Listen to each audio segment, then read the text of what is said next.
Thank you all for being here. One little housekeeping warning for myself. My 3-year-old is homesick, so if we are interrupted, that might happen. I certainly hope it won't, but I thank you for your patience if it does happen. I think many of us are in that place where we're working from home with little ones. So when they're sick, it can take some extra juggling. But today I will be talking about supporting and affirming gender identity and sexuality development in folks with autism spectrum disorder, focusing specifically on adolescents and young adults. So just a little outline of what to expect today. First, I'll be introducing a framework for discussion. It's called the Genderbred Person, and it's a really lovely way to start thinking about these concepts, to start talking to people about them, whether it's your child or your client and things like that. So it's something we're going to refer to a lot in our talk today. Then we'll go over some of the most important and common terms, because as we'll talk about, language for all of these different identities and for exploring those identities is incredibly important. We'll go over what we know about research, which is what we know from research, which is actually quite little. So we'll be talking about where we also hope it grows. Then we'll talk specifically about how we support that healthy identity development. And lastly, we'll be talking about local resources. So thank you to those that sent questions ahead of time. I've tried to weave anticipated questions into this talk, but as Melissa said, I've created this talk so that we will have time at the end to ask questions and discuss. All right, so first, a quick conflict of interest disclosure. I don't have any conflicts of interest to disclose. And then I think it's important to also do an allyship disclosure. So I am a cisgender, heterosexual, neurotypical woman talking about communities that I do my very best to support, but of which I am not a member. So I will make mistakes. And it's really important as an ally that I am open to learning from my mistakes. And so that means that if I make a mistake and you have the emotional space to reach out and correct me, I will be very open to that, but also know that if it's a mistake, that I am constantly learning and attempting to grow better in my allyship, and that I don't depend on others to do that work, but I'm always trying to do that work. And so I welcome feedback, but by no means expect it. And in reference to that, I'm also I would like to poll the group to see what our group is made up of as well. And so Melissa, if you could release the first poll question, I would love to know a little bit about what your connection to the autism spectrum is, whether you are someone on the spectrum yourself, if you're someone who supports folks on the spectrum as a family member or professional, if you're here primarily as a student, and of course, it's always okay to abstain or to click that prefer not to say. So I'll give everyone a few minutes to complete that. And we just get these responses in aggregate. I don't get to see kind of who said what, and that's okay. Just looking at kind of who we have as a group.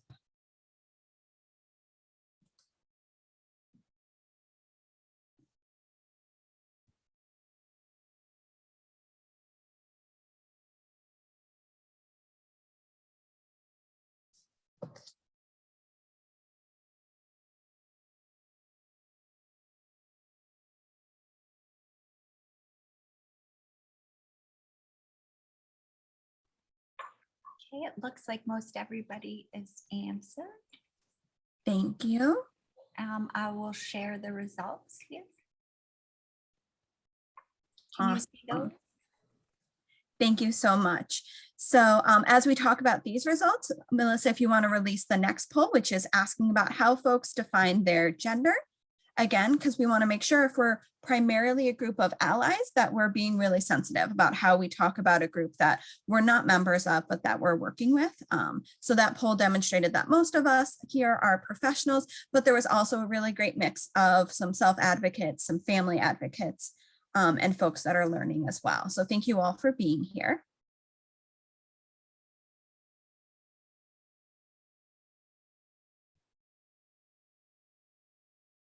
And once again, you'll see that kind of the most common gender identities are listed, but it's also okay to put other. It's okay to say that you prefer not to share.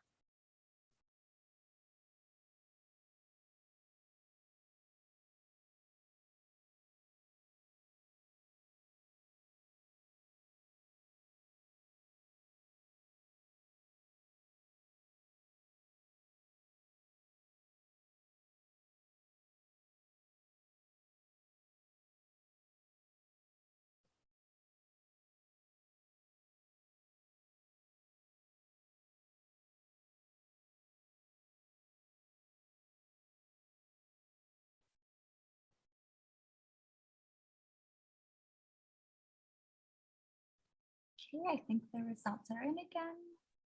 Thank you. I'll share those.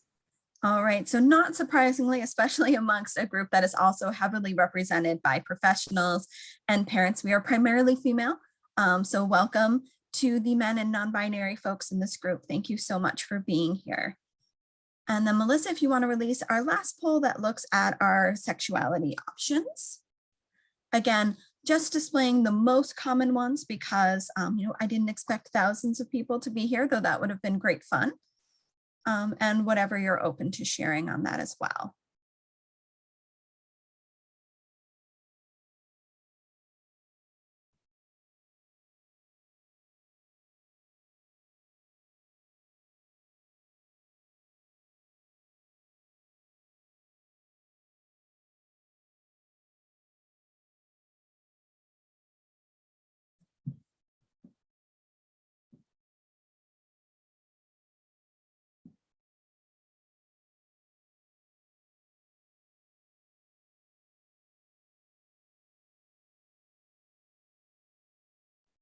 All right, I think our results are in.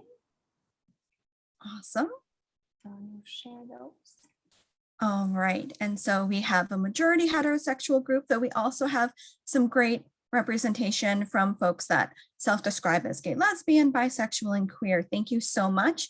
And for anyone that kind of saw those polls pop up and thought like, I don't even know what some of these mean, that's okay. We're going to go over that. So thank you all for your openness to sharing. All right, so there we go. So first I would like to go over the genderbred person. This is something I use a lot when I am working with family members that are exploring, as well as my clients that are trying to figure out who and what they are. As Melissa said, I'm a clinical psychologist at the Complex Care Center. And so it's because I work with young adults across many developmental disabilities, this is a common question as they start to figure themselves out. And so, when we think about who we are as a person, what our gender is, what our sexuality is, it's not just one thing, right? So we're a number of different things and a number of different ways we present ourselves. And so identity is how a person experiences their gender sort of internally. And that may or may not align with their physical attributes based on the sex parts they were born with and what they were assigned at birth. So their identity is what they truly feel like their gender identity is. And then of course we have, and I'm going to kind of jump to the other side of the display here. Then we have expression, which is how they present their gender, which is affected by everything from clothes to voice tone to grooming habits, demeanor, what name they ask people to call them. And of course, that is heavily influenced by what culture expects of those things, right? So what our gender expression is defined by what we choose it to be, but what we choose it to be is reflective of what our culture believes that gender expression is or should be. So those are also very intertwined. And then of course we have attraction, and that's what people we are drawn to. Attraction can be sexual in the fact that we want to engage in sexual acts, or it can be romantic, where we just want emotional intimacy. Many people, for them, sexual draw and romantic draw are the same, but for others, it can be different. So that's an important thing to keep in mind. And then, as I said, then there's the sex traits, the physical traits you were born with, as well as the secondary sex characteristics.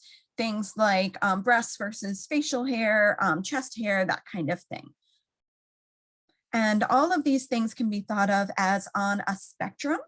And you'll see that what I typically do with patients, and this is again, a free resource, and I'll give links to everything at the end of this. And all of the slides will be available in PDF form with clickable links as well. So people can explore this more. So we think about gender identity as how much womanness you may ascribe to and how much manness. Those are not one thing where woman's on one end and man's on the other, because you can be not man and not woman, or you can be a little more woman or a little less man. It really is fluid between them. Similarly with gender expression, You may express your gender as hyperfeminine, even if your gender identity is man, or very masculine. It might be more neutral regardless, right? And so that's where you fall on each of these arrows is not necessarily informed by where you fell on another arrow. So you could be someone that describes themselves as a woman that is hyper feminine, that has very female anatomical sex parts and attributes, but you're sexually attracted to maybe a little bit men, but mostly women or something like that. But maybe you're romantically attracted to both because you enjoy the emotional intimacy of both same-sex and opposite-sex people. And so that's where each of those arrows is independent, and that's really important to recognize, and something that often isn't sort of understood just intrinsically from the beginning, especially depending on someone's background and culture. And so you'll see there's lots of room to figure out where folks lay, and things like gender identity might be more firm, whereas gender expression might be something that changes day to day. You know, maybe when you're going out with your friends and you're feeling super accepted and super comfortable, your gender expression might be very different than when you're at work and you want to be a little more restrained if you're in a workplace where you feel like your gender expression might be criticized. And so these are things that are also fluid and can change in different environments and in different places as you grow up and kind of find your community and find your people. Now, some illustrations, for example, the gender unicorn, which you can also find online, has a third arrow for all of these options of other, because some folks really feel like just even male, female, masculine versus feminine, women versus men is not enough, that they really need an other category. That's there as well.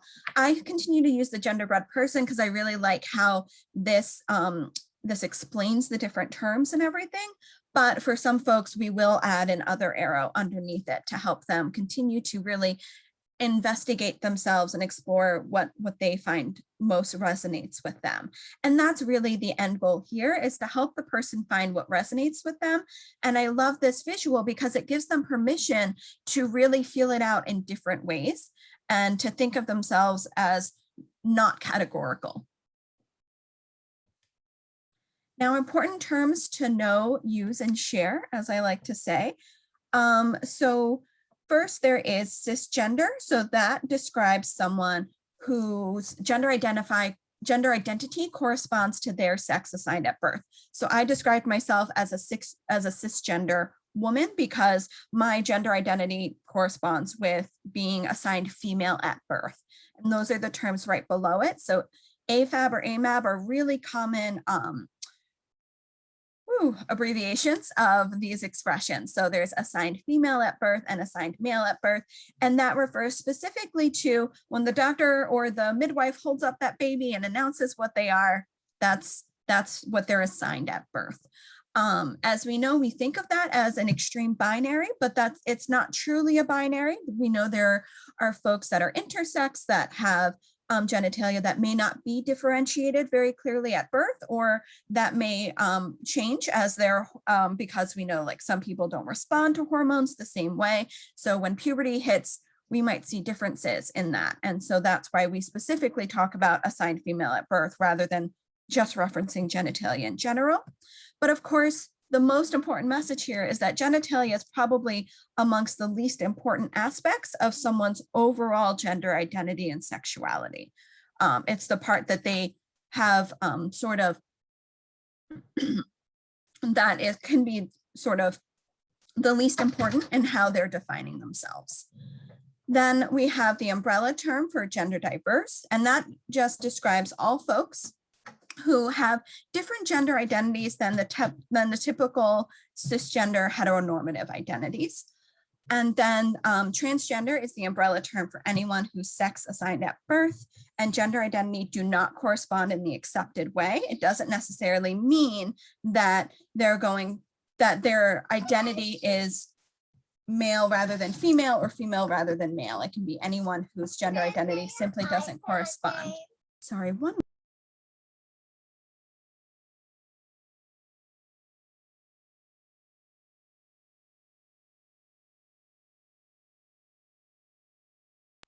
Thank you for your patience. Then we have folks that describe themselves as non-binary. This is used primarily by people who do not identify with the binary of male and female. They might identify more as androgynous or just as neither male nor female. And so that is a really important descriptor to know about and to be open to. And then we have gender fluid, and that is an identity that's really a dynamic mix of male and female, where that dynamic might change day to day, different situations, but that they define themselves, again, not necessarily as not male, not female, but often a dynamic combination of both. And that combination may shift over time.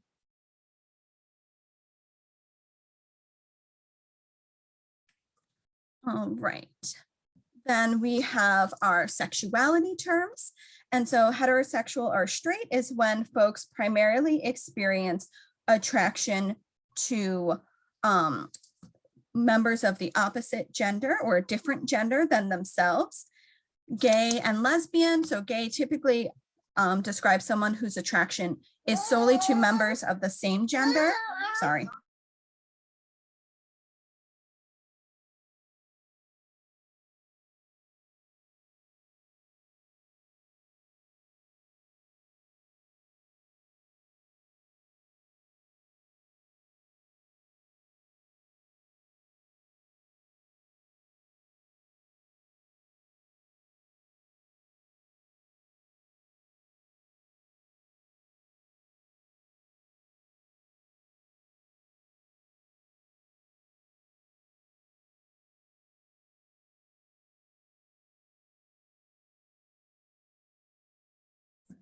So sorry about that.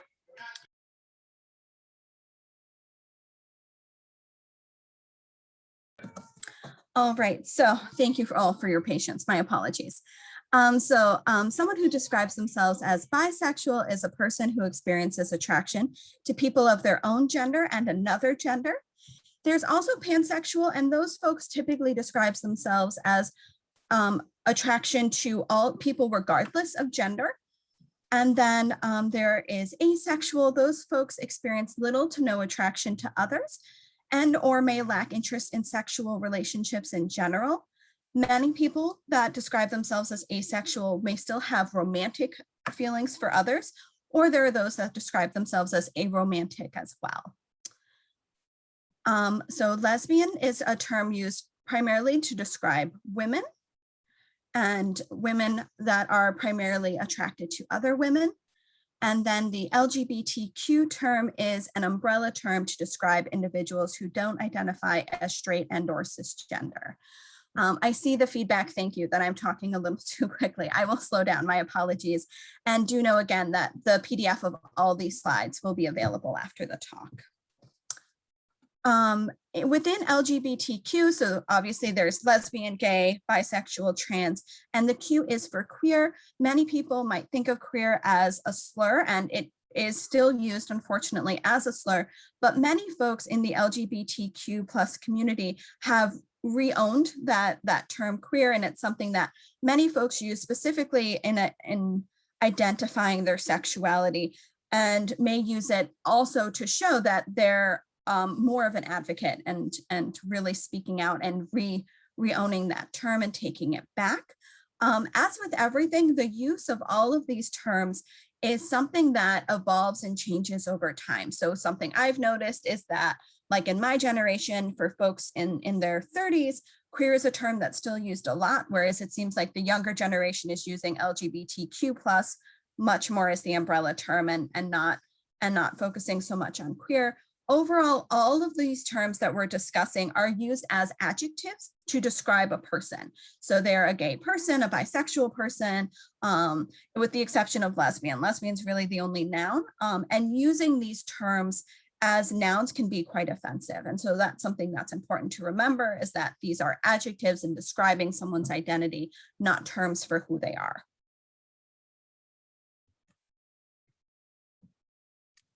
Okay. So talking a little bit about our current research findings and what we know. Although actually, sorry, I just want to double check. There we go. Okay.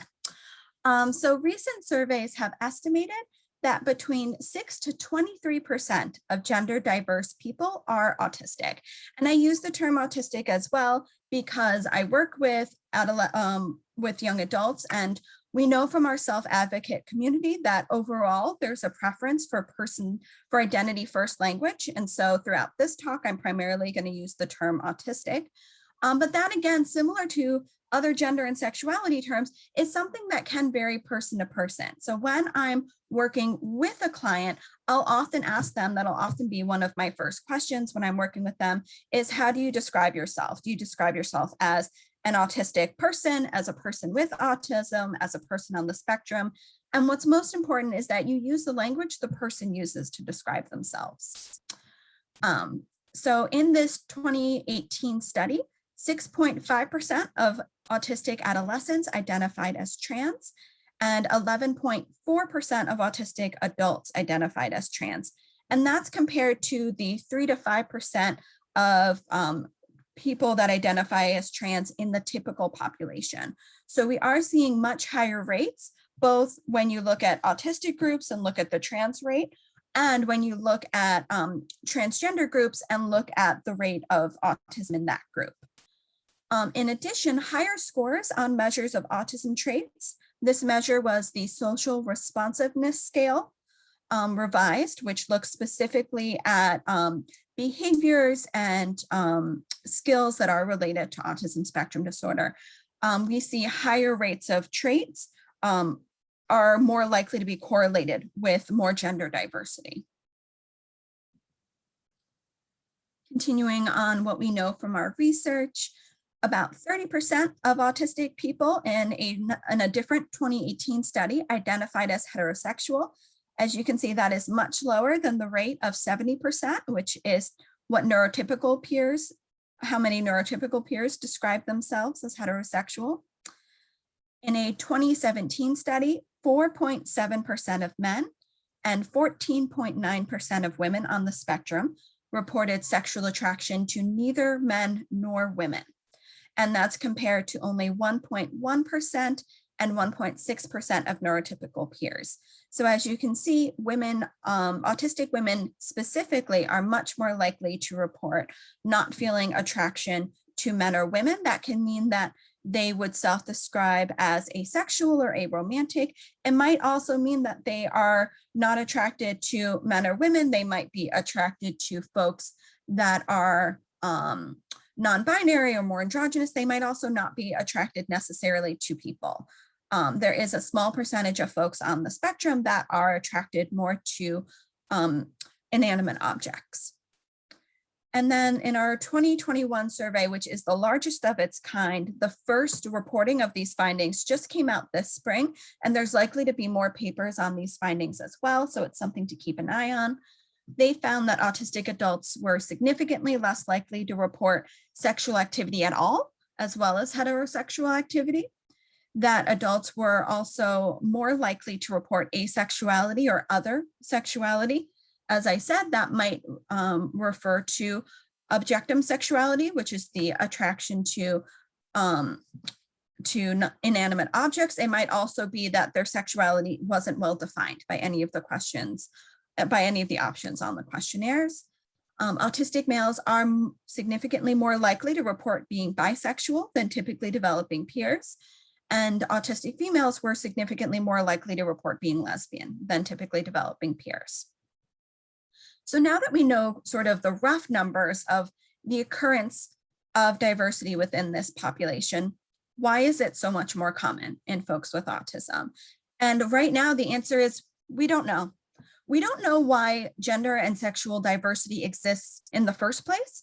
You know, we don't know why it occurs in some neurotypical people and not others. We know that it's always existed. You know, throughout cultures and history, we have people that describe their attraction and their gender in different ways. In some cultures, that was something to be celebrated. In some cultures, that was something to be hidden, but it's always been there. And so now, as we embrace more terms in our society, as people feel more able to safely come out and be who they are, we see a lot of these things emerge, but that doesn't mean they weren't there before. And similarly, in the autistic community, we're going to talk a bit about how folks start to talk about their gender identity and how their culture shapes that. But some people think that autistic people may feel less pressure and influence from social norms, so they may represent their internal selves more authentically. And that doesn't just mean that other people are going through life closeted. It might just mean that because folks with autism don't feel the pressure from the very young age, that they don't sort of internalize all of those gender norms throughout their age. So it's easier to, or not easier, but more common for them not to ascribe to one gender identity or another because of that. And again, these are all just theories. They're ideas that are put out there. There isn't any research behind them really concluding anything yet. Some folks have seen that autistic folks in surveys are more likely to conclude a more open sexuality based on one encounter or experience. And so that's something where, again, I think, especially in American culture, there's sort of this understanding that folks might experiment when they're young, but that doesn't necessarily define their whole gender identity. Whereas someone with autism might say, like, I was only attracted to the same gender once, but I was attracted to them, so I'm bisexual, and that's how I'm identifying. And so that's something that was seen in those surveys, was that someone didn't need a lot of experiences for them to subscribe to a certain sexuality. Now, I don't know how that would compare to typically developing peers, because we don't necessarily have numbers for how typically developing folks, sort of how long it takes them in terms of experience before they start to identify one way or another. And the last one, so prenatal testosterone exposure has been looked at both in the development of same-sex attraction and in autistic development, but these findings are really mixed. It's one of those theories that like makes sense on the surface. Oh yes, if someone gets a wash of testosterone, it just makes sense that they would be attracted to females, even if they're female, and maybe also feel like their gender identity doesn't match if they were assigned female at birth. But it doesn't make sense or sort of relate to why we also see higher rates of transgender in folks that were assigned male at birth. That doesn't really align there. And so it's a theory that while there might be some prenatal research looking at testosterone exposure, it doesn't explain a significant amount of our population. So most importantly, how do we support healthy identity development? And the biggest way we support it is by creating a culture, whether you're a parent and it's in your home, whether it's a professional and it's in your office, it's creating an environment where we don't assume heterosexuality and cisgender of everyone that walks in the door. We need to start talking about gender and sexual diversity openly when people are young. With a lot of young kids, like as you've seen my daughter come in, that starts with everything from, when we're doing potty training and we're talking about body parts, I say like, yes, like I describe you as a girl because you have a vulva, and most people with vulvas are girls. But if you ever feel like you're not a girl, it's okay to tell mommy and we can talk about it and figure it out. And so it can start as early as that. It starts with introductions in children's books, having books that show different types of families. With, there's a really fabulous book that introduces kind of the idea of transgender by talking about a crayon whose color on the inside doesn't match his color on the outside. So they're beautiful children's books to start introducing these concepts really young. And then as we get older and we start talking about not just gender, but also sexuality, then it's really important to start that education early. So embrace inclusive language. My daughter, again, she has the set of mommy, daddy, baby, but we talk about, when she's older, if she decides to start a family with a partner she loves very much, rather than assuming she's going to want to have kids and assuming that she's going to marry a man, right? We're going to talk about partners that love us very much rather than a husband. So that's a nice way to think about how we use our language in everyday terms, and then use and teach those common terms. My daughter knows that Aunt Carly and Aunt Tamara, they're married to each other, and that's called being lesbians. And so she has the nice example of a healthy relationship in her life, which is a nice bonus. But we also do our best to teach those terms as we go through life. And I feel like it also takes away sort of the scariness of using the term when you grow up with it. I'm really harping on the idea of terms because folks with autism, and throughout many of the research studies that I've read, talk specifically about how difficult it was for them to explore and figure out their own feelings and their own identity because they didn't have the words and terms and sort of images for it in their mind. And so it's really important for them to have access to those expressive tools. And then most importantly, we have to fight against disability shadowing. So especially for folks that are less verbal and whose IQ doesn't fall in the average range, there's often sort of an assumed asexuality. So like, well, we don't have to worry about sex ed for Susie because, she's never going to get married and have a boyfriend. And that's really unacceptable. We can't just assume that because someone has a developmental disability, they don't have the natural, normal human urges that everyone else has. And so sex ed is important for people of all levels and ability. And most importantly, we have to understand that having a developmental disability does not mean lacking sexuality or that sexuality isn't important.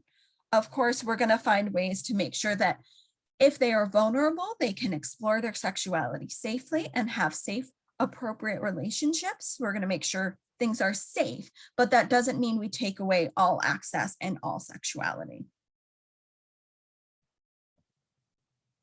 So some specific supports around gender identity. So for professionals especially, and we're well represented in this crowd, but for professionals that work in gender clinics and with the LGBTQ+ community, it's extremely important for them to get familiar with autism. As we saw, almost a third of their patients might be on the spectrum. And this ensures equity of access for folks on the spectrum. And in surveys looking at specifically trans folks that are autistic, almost all of them reported delays in gender affirming treatments because they felt like the professionals that they reached out to and wanted to work with really had a lot of doubts around what it meant to have autism and have a different gender identity. And the most important thing to remember is a person with autism is still a person. So just like anyone else might have different ways to feel about their their gender identity and their sexuality, so too does a person with autism. And similarly, professionals like me that work primarily with autistic adolescents and adults must get comfortable talking about gender identity and sexuality. It's something that if I don't talk about explicitly with clients from the very start, almost always comes up. And it's something that can be really important for me to specifically ask about to give them permission to start talking about it. And as I said, for some of my adults, I might have been the first person to ever ask them about this, the first person to encourage them to think about it. And so, a lot of the adults I've worked with have kind of felt like, well, something was always off and they just assumed it was their autism and that was that. And it was just going to lead to them being different than anyone else. But when we start diving into their gender identity and their sexuality and the fact that other people might feel this way too, then there is a resonance with them that there are others like them, both on and off the spectrum, but that they're not just alone in their feeling and alone in their experiences. And that's crucial. And then finally, autistic folks in the process of transitioning will need more frank conversation about social cues and gender expression, depending on their desired gender presentation and what or if they want people to assume their gender. So if they are a trans man or a trans woman and they want people to look at them and assume the gender they've transitioned to or are transitioning to, they might need much more specific coaching around the fact that when we're assuming a new gender identity, it's not just about the clothes we wear, it's not just about our haircut, it can also be about our tone and inflection. And because many people with autism have different tones and inflection than others, they might need a lot more coaching around that. Now, of course, if they don't have a concern for how other people's view their gender identity, that they want to live what their gender identity is, and they don't care how other people experience it, then that coaching might not be necessary, but it is something that if they want others to look at them and assume the gender that they feel they are, we might need to do a lot more explicit work with them on how to think about that, just because they're less likely to pick up on those social cues of what is feminine behavior in this society versus masculine behavior in that society. And that can be especially crucial for folks that are autistic and trans, and also from a minority culture in the US, because there's ways that, how we present as male and female differs not just as Americans, but it differs amongst Latinas versus the Black community versus other communities. And so that can also be something that they need to think about more closely and needs to be broken down. And as I was getting to, there are unique challenges of this intersectionality. So someone who is autistic, who is also somewhere on the LGBTQ community, doesn't just have the impact of being autistic and trans and gay. They have the experience of being uniquely those four things at the same time, plus any other piece of their identity. If they're also Latina, if they're also Muslim, if they're also Black, all of that comes in, and that's what intersectionality is all about. Is it's not just, oh, you have the experience of 1 + 1 + 1. You have the unique experience of being the combination of those things. And so just as we're still developing our understanding of what autism looks like in women and girls compared to our really robust understanding of what it looks like in men and boys, we need to expand our understanding of how it presents in gender diverse individuals as well, because that is going to be different. And similarly, we need to think about how that shifts in culture, right? So I know when I'm doing an evaluation for autism in an American family, that looks very different compared to someone who's just moved over from another culture. I need to do a deep dive into what are their culture's social norms, so I can see whether or not they picked up on the social norms, not just of the culture that they're in right now, but maybe in the culture they've come from. When we're thinking about gender identity, we're thinking about that as a cultural thing as well, because there's so much intersectionality there.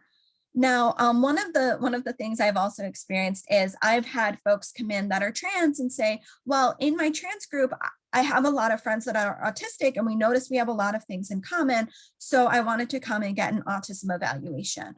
And it's always great to get those questions asked, but it is really important, especially on the part of professionals, to help people understand that things in common, like interests, maybe experiences of isolation, difficulty making friends with peers, difficulty learning, nonverbals can look very similar between trans folks that are not autistic and autistic trans folks. And so it's really important to pull apart that the actual diagnosable traits of autism to make sure that we're not just saying like, oh, there's a few red flags. Yes, you must also be autistic, but saying like, actually, so even though both trans folks and autistic folks are likely to have difficulty with peer relationships, that looks differently.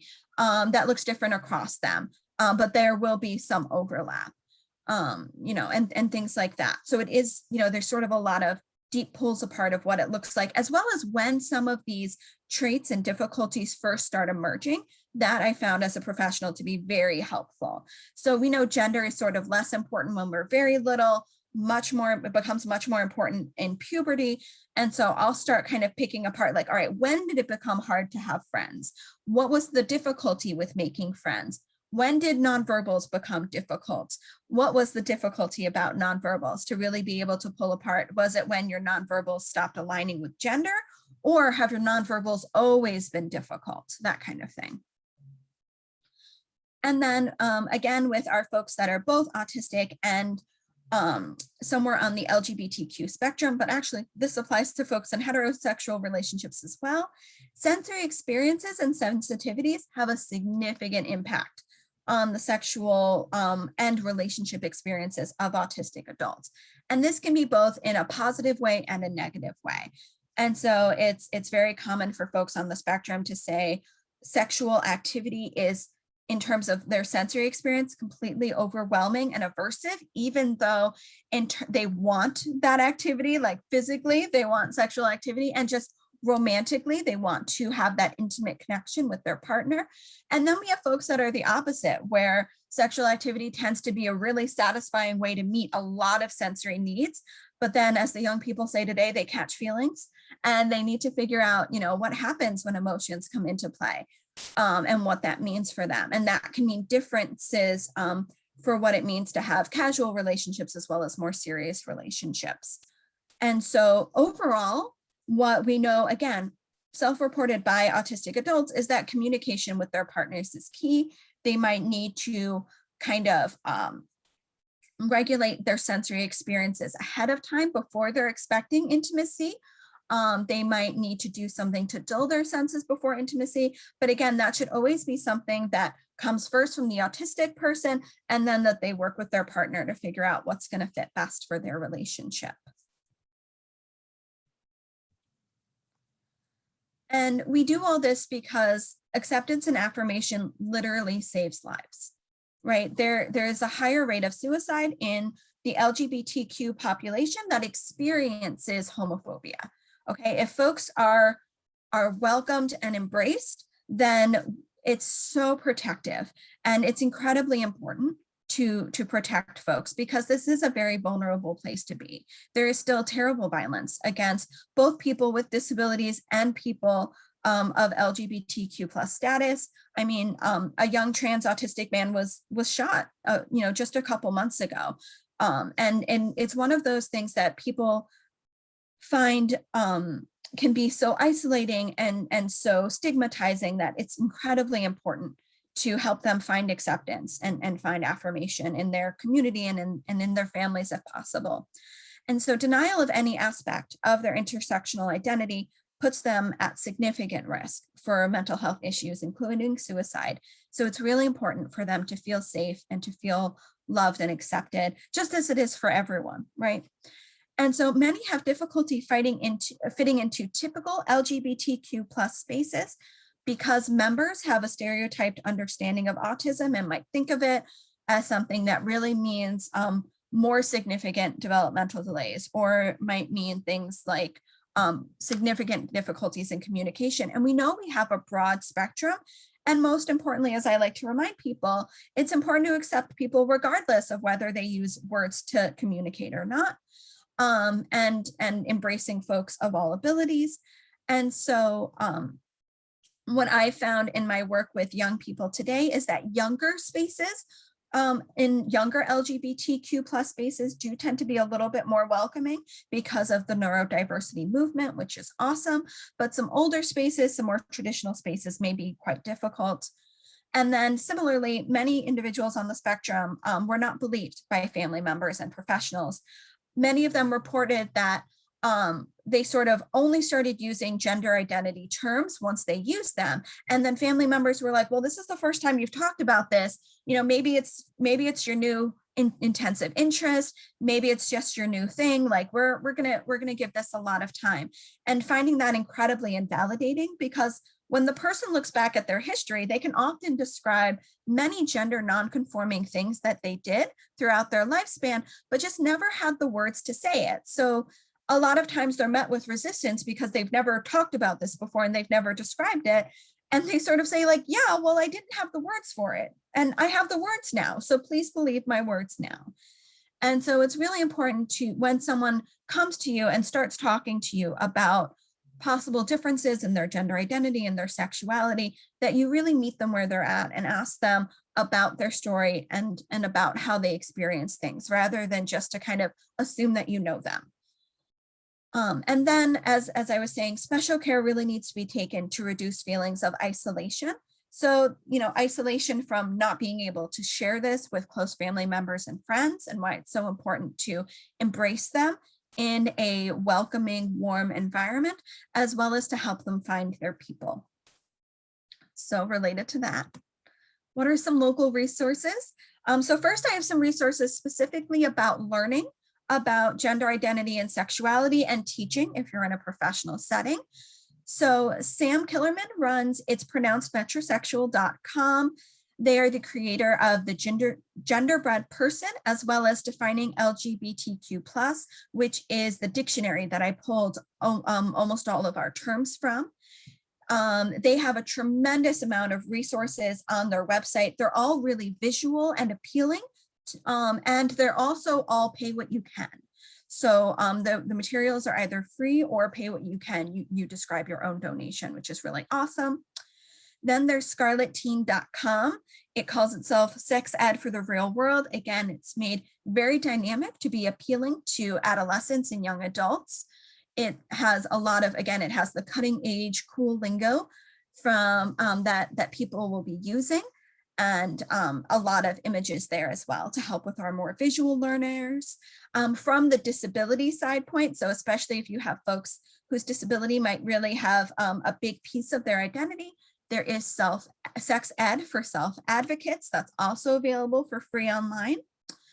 The Queer Ability Tumblr group is a group specifically run by people that self-describe as both LGBTQ and disabled. And so they're a disability rights advocacy organization. They do go in and out of how active they are on that Tumblr page, but that page itself has a huge amount of discussion and resources. So even if they're not actively posting very much in the moment that you click on there, there's a huge amount of resources in there. Wrongplanet.net is one of my favorite things to refer autistic teens and adults to. It's a web community designed for neurodiverse individuals and the people who support them. And then for providers that really want to think about what questions do I need to ask? How can I ask them? How can I walk people through this? There's a beautiful provider toolkit made by the Autistic Advocacy Group that helps people think about how to ask their patients and clients about their sexuality and gender. Some of our local resources. And so unfortunately, there is not, and I got this question specifically, of course, and I'm glad you asked it, and I looked really hard, but there unfortunately is not a specific group in our area that currently works with that overlap of LGBTQ and autistic. So I've listed some LGBTQ supports and others that I think would still be helpful.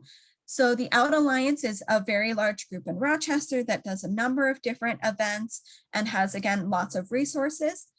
Trillium Health has a number of support groups for LGBTQ folks. For those that don't know, Trillium Health is a health agency specifically focused on those with diverse gender and sexual identities.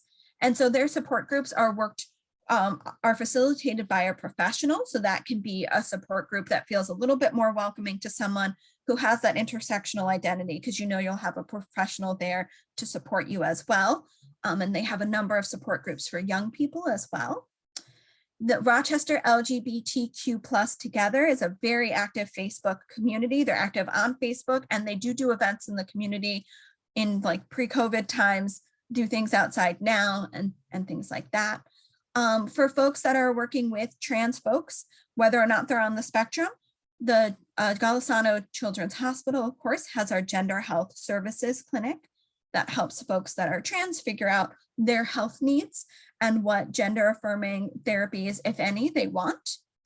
And then I think one of our most promising groups is Art Connect at Spotted Rabbit Studio. So the Art Connect group is an adult group specifically for adults that are LGBTQ, but Spotted Rabbit Studio also takes in patients, like I have lots of autistic patients there and patients with other developmental disabilities. So I know their providers are very well versed in folks on the spectrum. And so although that group is specifically targeting LGBTQ adults, it's something that I think would be a very safe space for LGBTQ autistic adults. And that's Art Connect at the Spotted Rabbit Studio. And then for those interested, I do have our research citations for all of the research studies I referenced. And again, all of these slides are going to be available after my talk in a PDF format. So now I would love to start looking at your questions and answering any questions. Oh, Out Alliance has shut down. Kelly, I didn't know that. That's very disappointing. Thank you for telling me. Well, that's a shame. I will take that reference out. All right, I'm going to open up the Q&A. Sure. Leona, what amazing information you have shared with us this morning. Thank you so much. Thanks. Thank you so much. We are hearing great feedback in the chat, and there are a few questions. Yeah. Let's see, and a few of these you've touched on, specifically any groups or resources in our community for teens and young adults who identify as LGBTQ+ and are also on the autism spectrum. So yes, as Leona mentioned, we can make all of these links available. But But anything else you wanted to share about that, Leona? Yeah, so as I said, unfortunately, there's no specific groups with the overlap, but community is what we make it, right? A community is made up of their membership. And so I like to tell people, you don't know if there's any people with autism there until you show up. And also, feel free to drop my name. I am more than happy to do trainings and outreach to LGBTQ groups that want more autism education so that they can embrace autistic people more in their groups.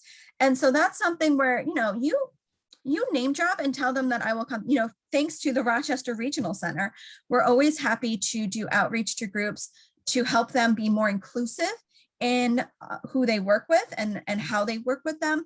And so more than happy to work with LGBTQ groups if they're open to it. And so that's where I remind people, well, there's not going to be anyone with autism if we all just kind of don't go to anything. And so part of inclusion might be pushing in, pulling that chair up to the table, but happy to be a voice at that table as well that helps support that inclusion.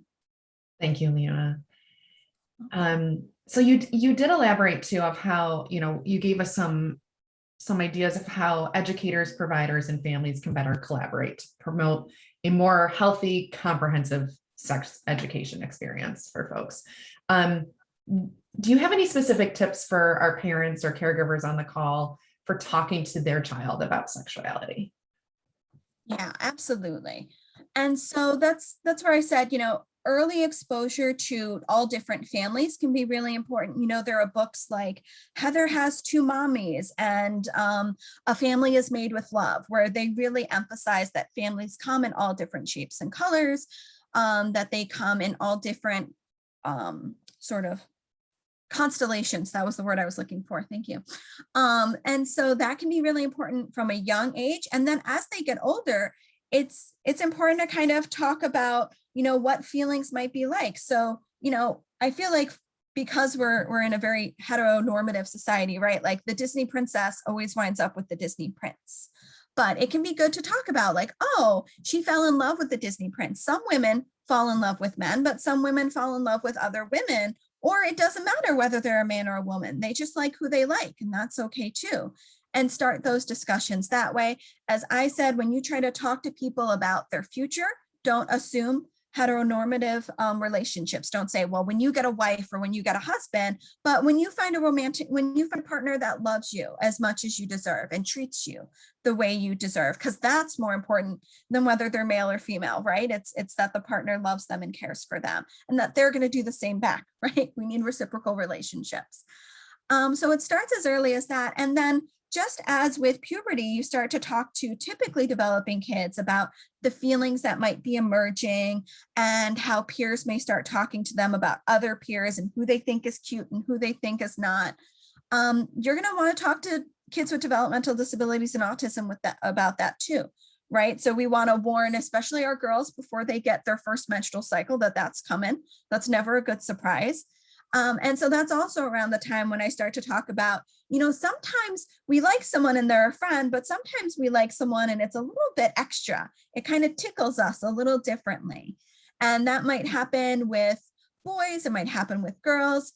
It might happen with just about anyone that you really feel connected to, right? And that's the important thing too, is we're not going to feel attracted to everyone, right? Even whether, regardless of who we're attracted to, if we're attracted to men, we're not attracted to all men. If we're attracted to women, we're not attracted to all women. But we might be attracted to a group. And it's more about kind of feeling out what's okay and what's not. Talking about appropriate behaviors. We talk about like areas that are covered by our swimsuit. It's not okay for other people to touch us there. And that goes with whether they're same sex or opposite sex, right? Swimsuit areas are private areas no matter what. But as we get older, we might get to a point where maybe we want to maybe we want people to touch us there and maybe we want to touch other people there. What does that mean? That's a different kind of interest. That's more than just a friend. That's something we call a sexual interest or a relationship interest. And so that's how I'll start kind of introducing that idea of sexual attraction as opposed to just like friend attraction. And that's sort of a nice kind of way to introduce it. And then just examples and talks, stream as many LGBTQ movies as you screen movies with a traditional male-female romance. If there's not a lot of diversity in your family or in your neighborhood right now, look for communities that have that. A lot of folks, unfortunately experience stigma about LGBTQ and religion, but Rochester is blessed with an incredible number of accepting churches and religious organizations that do embrace LGBTQ. So that can also be another source to find as well. Terrific, thank you. One last question for you. I know we're running out of time. For our providers and professionals on the call, any advice if they are working with a family who might be hesitant to talk about this? Any tips for our providers on how to really foster that relationship and conversation around sex? Yeah, thank you. So a lot of times I find it helpful to kind of have a talk with both the adolescent or the young adult and then ask their permission and say, like, can I talk to your parents? Because it is so much scarier for them to talk about these things with their parents than obviously it is for me to talk to them about it, and then vice versa. And so, I feel like parents overwhelmingly, when there is when their child, whether it's an adolescent child or an adult child, has fear around them, it's less about that my parents are going to throw me out of the house and hate me, and more just like, I don't know what my parents are going to do. Right. And so that's where talking openly throughout their childhood kind of lets them know what they're going to do. Like one of my most visceral memories of my sister coming out was my sister was like, she's like, it's easy to come out to you, but like, I hate that I have to come out. Why is it assumed that I'm straight? So I have to tell everyone I'm not straight. And, and that really struck me as like, you're right. We shouldn't just assume that. So that coming out is such a big deal because everyone assumed you were something else. And now you have to tell them you're not. Right. So creating openness is incredibly important. And then especially when I'm working with parents, I bring it down to what are you scared of? And 99.9% of parents are just scared of their kids being hurt, and are so scared of what this alternative gender identity or diverse sexuality might mean. I often hear things like, it's already hard for them to have friends and fit in because they're autistic. They can't have this too. It's going to be too hard. And I remind them how much harder it is to live with the burden that you can't be your true self with the people that you love the most and with the people that love you the most. We can protect our children and our young people. And fortunately, our world, I would like to say, is progressing towards a more open, accepting world. We hear so much more about advocacy. We hear so much more about young children being accepted from the very start and people not having to fight and wait until adulthood. And so I do think overall our world is getting safer. It's still by no means as safe as it should be and as stigma-free as it should be. And I don't mean to in any way minimize how scary it can be, but it's when they have your protection because they can also be honest with you, that is tremendously safer than if they have to go it alone. I love that. Leona, thank you so much for this fantastic session. So much wonderful information. We'll make sure to post a copy of the PowerPoint with all of those wonderful links. So those are available to everybody, as well as a recording of today's talk too. With that, I would like to thank all of our attendees. Leona, a wonderful thank you to you, as well as our interpreters and captioning service today. I would like to remind everybody, if you're interested in meeting with one of our family navigators, to check out the sign up on our webpage, as well as our next session today will be kicking off at 11 o'clock, where we'll be continuing the conversation around supports following a new diagnosis. So I welcome everybody to check that out as well. So with that, I hope everyone has a wonderful Friday afternoon, and we hope to see you again soon. Thanks. Thank you.